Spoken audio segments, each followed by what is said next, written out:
Alright, so at this point the Steam Summer Sale is done and over with, and if you're like me, you probably also got a ton of amazing games at really good prices while the Summer Sale was going on.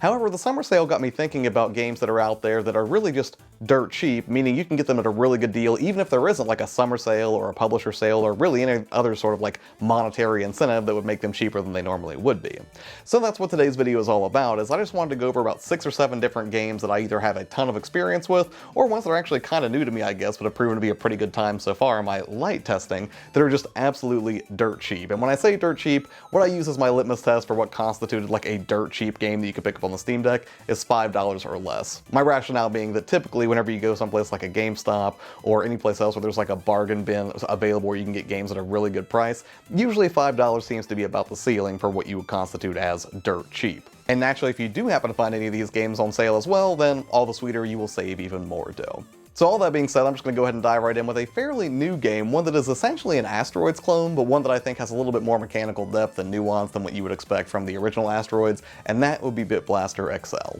And now that I think about it, Bit Blaster might actually be the cheapest game on this list, coming in at 99 cents, but ultimately if you're somebody who does have a hankering for like old school 80s arcade action, you have any sort of fondness for the original Asteroids, you'll probably find a lot to love in Bit Blaster XL. Now, like I mentioned, it does have a little bit more mechanical depth because in addition to just being able to fly around and shoot and blast things apart, you also have a little bit more to balance here. Yes, you can shoot, you've got bombs, and you've got shields, but as you play through and collect coins, you also have the ability to unlock new ships, which ultimately have a different balance of these different qualities.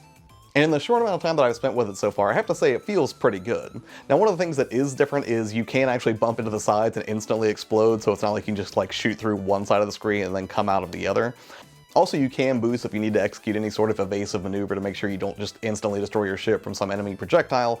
And the boost is a limited resource, so if you do have to take any sort of evasive maneuvers and quickly get out of the way of enemy fire or some incoming obstacle, it is something that you'll want to keep an eye on and weigh against, the risk-reward of going after that floating coin versus maybe playing it safe and going to another corner of the map. So far, I have to say it's probably one of the best and possibly one of the only 99-cent game purchases that I can remember making in a while. So yeah, if you have any fondness whatsoever for a simpler era of arcade graphics, albeit one that's been punched up with some more modern effects to go with those retro visuals, Bit Blaster XL is probably worth a look. Next up is admittedly a mobile port, but stay with me because I promise you it's a really fun mobile port, and that is Super Hexagon. Now, Super Hexagon also comes in at 99 cents, and originally I played this on iOS, and it's kind of weird because in a way I almost want to say that it's a better experience on mobile than on the Steam Deck, and I only say that because it seems like you can be a little bit twitchier with touchscreen controls on a phone than you can using the D-pad on the Steam Deck, and I could not find a way that I could easily enable touchscreen controls for this game. But trust me, even using the D-pad, Super Hexagon is super fun, if not somewhat seizure-inducing, because wow, it's a really fast game.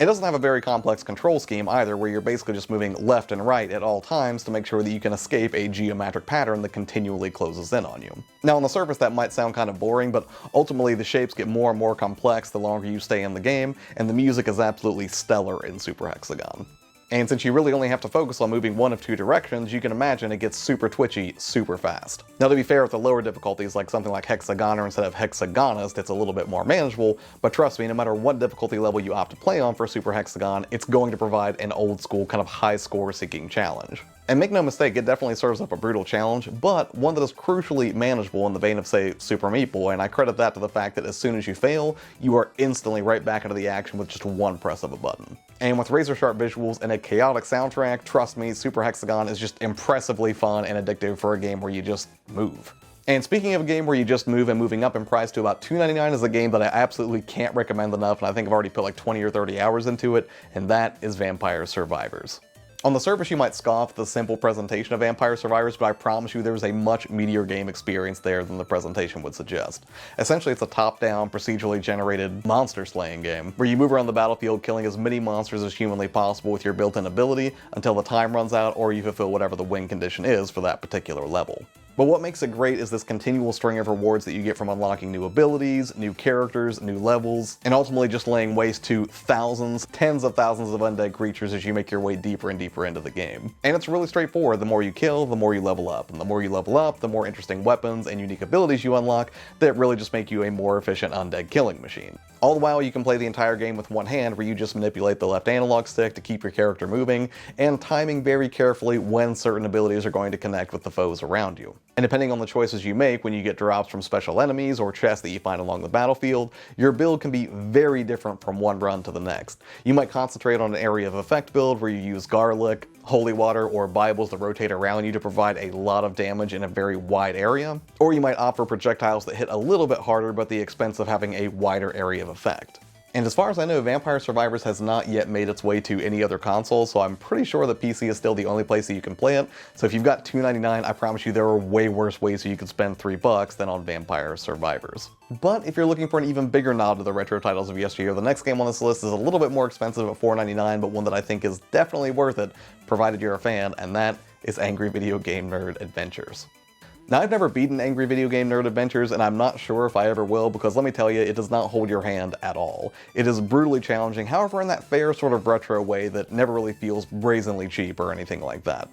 Also, I feel like this goes without saying, but I should point out this game more than earns its mature rating, and if you've ever watched Angry Video Game Nerd before, you know exactly what to expect from the humor that's on display here from James Rolfe, and believe me, he pulls exactly 0 punches, constantly taunting you whenever you fail, with a lot of words that I probably can't even put up on this video. And naturally, appropriately, the entire premise revolves around making sure that the nerd is stuck playing a range of horrible, horrible games. But in fact, none of the stages that you go to are truly horrible, and in fact, the whole thing is just a really fun challenge that is full with loving homage to some of the earliest moments in gaming from the NES and even Atari eras. Again, I offer this recommendation with a huge caveat that you probably have to be a fan of Angry Video Game Nerd to really get the most out of it, but even if you're not a fan of AVGN and you just want a really stiff old school challenge, you're definitely going to find it here. And speaking of old school challenge, another $4.99 title that you can't go wrong with is Doom 2.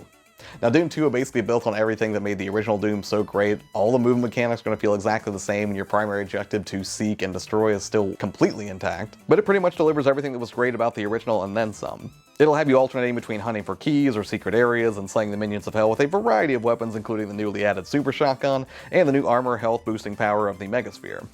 And just like the original, Doom Guy's movement is completely intact and feels as butter smooth as you're used to, and perhaps like Pac-Man before it really is a testament to how well good game design will stand the test of time, regardless of how much the graphics may or may not age. Now don't get me wrong, I'm not saying that the graphics in Doom 2 are bad, but they are certainly dated. However, that matters exactly not at all whenever you're really indulging the genre-defining gameplay that it brought to the table in the first place. And finally, something a little bit more modern that's probably a modern classic if I'm being honest, and one that tragically I have not beaten and I really need to get on it, and that is Ori and the Blind Forest. And it's probably one of the prettiest Metroidvanias I've ever seen. I can't go into too much detail about the premise except to say that you play as the titular Ori, a guardian spirit, and true to the genre, you'll spend your time navigating lush environments, collecting upgrades and items, and making your way back to areas that you couldn't navigate before with the abilities that you acquire later on. So if you like a respectable combat challenge that's peppered with puzzle platforming and exploration, it's really hard to go wrong with Ori. But beyond the raw drawing power of the Metroidvania genre, and that just personally being one of my favorites, I think the thing that really sets Ori and the Blind Forest apart so well is the fact that its graphics are just absolutely stunning. The whole thing is adorable in its own right, but even on a technical level, it really just looks like a painting come to life more than anything. But all that being said, I will probably not pick up Ori for the Steam Deck, and the only reason I say that is because I actually have the IM 8-bit physical version for the Nintendo Switch,